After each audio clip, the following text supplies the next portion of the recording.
Hi everyone, and welcome back to our online story collection at the Perry Cook Library.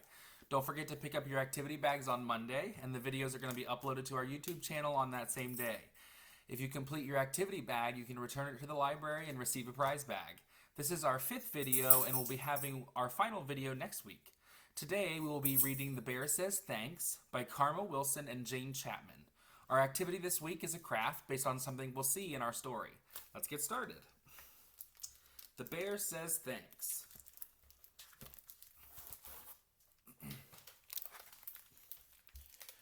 All alone in his cave, Bear listens to the wind. He is bored, and he misses his friends. I could make a big dinner, a feast I could share. But he looks through his cupboard, and the cupboard is bare. Then Mouse stops by with a huckleberry pie, and the bear says, "Thanks." Bear says, "Goodness me, a delectable pie. But I have made nothing," he adds with a sigh. Then they hear hi-ho, and they both see Hare with a big batch of muffins at the door of the lair. Hare hurries in from the cold rushing wind, and the bear says, "Thanks." "Of course," says Hare. Then he points to the door. "Here comes Badger. He's got even more." "Brr," says Badger as he tromps inside. He sets down his pole and he smiles real wide. "I'm back from a stroll at the old fishin' hole." And the bear says, "Thanks." Then Gopher and Mole tunnel up from the ground. "We have warm honey nuts. Let's pass them around." There's a flap and a flitter and a flurry in the den when in flutters Owl with Raven and Wren. "We have pears from the tree and herbs to make tea." And the bear says, "Wait."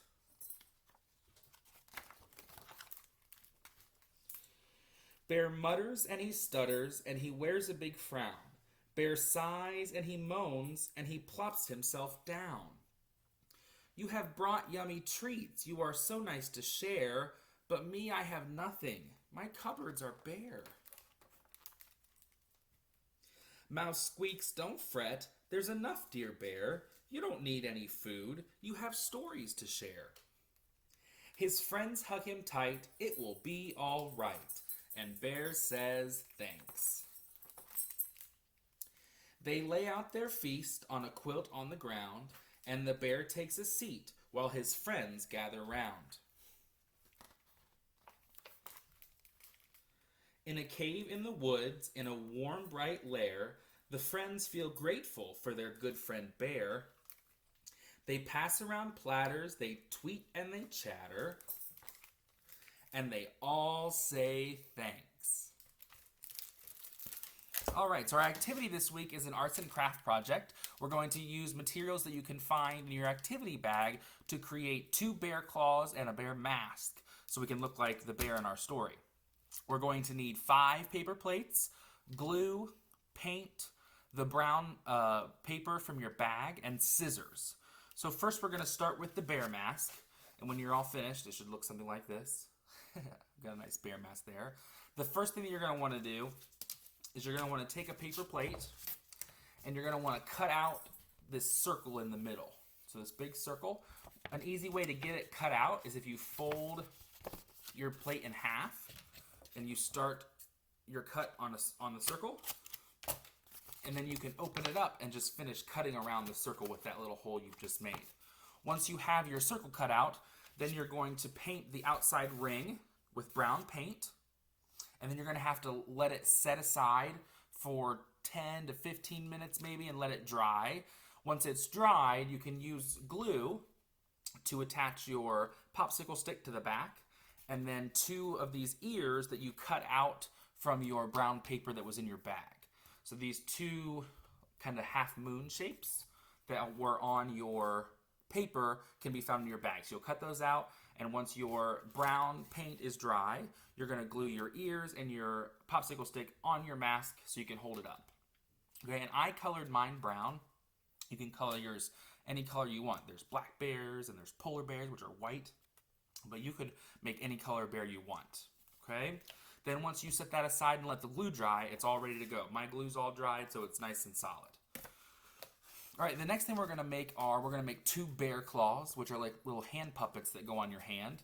So when you're all finished, it's gonna look like this. You put it on, it's got a nice little bear paw there. Okay, so the first thing you're gonna do is you're gonna take 4 of your other plates, 2 plates for each paw. You're gonna take 2 of them for each paw, and you're gonna cut off a little bottom part, just like this. So it looks about like that. Okay? Once it looks like that, you're gonna wanna paint, do you see how this plate is kind of curved? You're gonna wanna paint the part that curves upwards on both plates that you cut. 2 for each paw, so 4 for total. And again, you can color them the same color as your mask, that's what I did, or you can color them different colors, it's up to you. But you'll color them the curved side up, you're gonna set them aside and let them dry.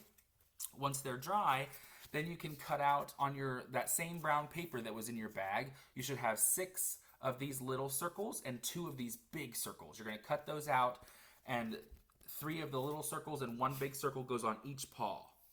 Okay, nothing on the back.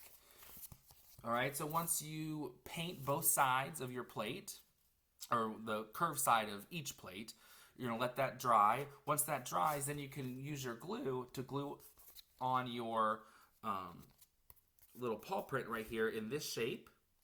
Okay, once you let that dry, then what you're gonna wanna do is you can do this a couple different ways. I chose to staple mine. I don't know if you can see my little staples.